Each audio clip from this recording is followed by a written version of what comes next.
ஜாதி வெறியர்களே, ராஜா மீது ஜாதி வெறிய அள்ளி தூவியிருக்கிறாங்க. என்ன அப்படின்னு பார்த்தீங்கன்னா, அமெரிக்காவுல போய் ஜாதி வெறியர்ங்கிற பட்டத்த வாங்கிட்டு வந்திருக்காரு பட்டிமன்ற பேச்சாளர் ராஜா. இத்தனை ஆண்டு காலம் இந்த மாரி ஒரு நிகழ்வு நடந்ததும் இல்ல. அப்படி நம்ம யோசித்ததும் இல்ல. அவருடைய பேச்ச தான் நம்ம பார்த்துருக்கோம். அவர் என்ன ஜாதிங்கிறத கூட நம்ம யாருமே தமிழகத்தில பொதுவா யாருமே அப்படி பார்த்தது கிடையாது. அந்த அளவுக்கு அருமையா பேசிட்டு இருந்தவருக்கு, இன்னைக்கு ஜாதி வெறியர் அப்படிங்கிற ஒரு சேற்ற வீசியிருக்கிறாங்க.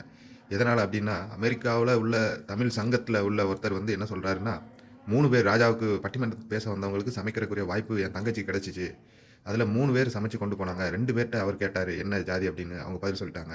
அப்புறம் என் தங்கச்சி மொற வரும்போது, "நீங்க எந்த ஊர்க்காரங்க?" "காரைக்குடி." "அப்ப நீங்க செட்டியாரா?" அப்படின்னு கேட்டாரு.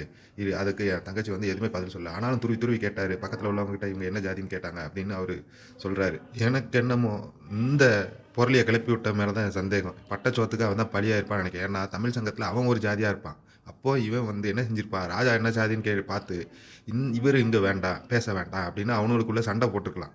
அந்த காழ்ப்புணர்ச்சியில ராஜா மேல இப்போ திருப்பி விட்டுட்டாப்ல அப்படின்னு ஒரு சிலர் சொல்றாங்க. எந்த அளவுக்கு உண்மைன்னு தெரியல. ராஜா சொன்னா தான் நம்மளுக்கு வந்து தெரியும்.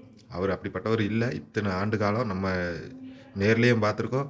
சன் டிவிலயும் அவருடைய பட்டிமன்றத்த பார்த்துருக்குறோம். அவர் அப்படிப்பட்ட கேரக்டர் இல்ல. ஓகே.